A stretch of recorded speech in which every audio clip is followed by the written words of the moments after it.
اللهم اغفر لآبائنا وأمهاتنا. اللهم أعتق رقابنا ورقاب والدينا من النار.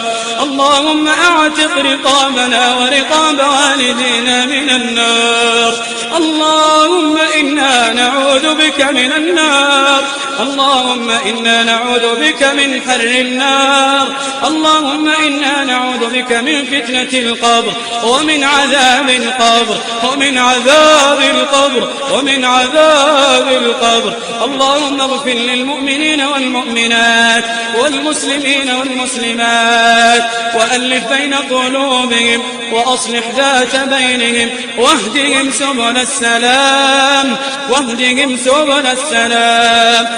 اللهم اغفر لجميع موتى المسلمين الذين شهدوا لك بالوحدانية ولنبيك بالرسالة. اللهم اغفر لهم وارحمهم وعافهم واعف عنهم وأكرم نزلهم ووسع مدخلهم واغسلهم بالماء والثلج والبرد ونقهم من الذنوب والخطايا كما ينقى الثوب الأبيض من الدنس. اللهم جازهم بالحسنات إحسانا وبالسيئات عفوا وصفحا وغفرانا يا خير الغافرين ويا أرحم الراحمين.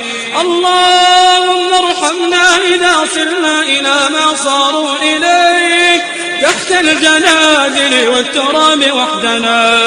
اللهم أمنا يوم البعث.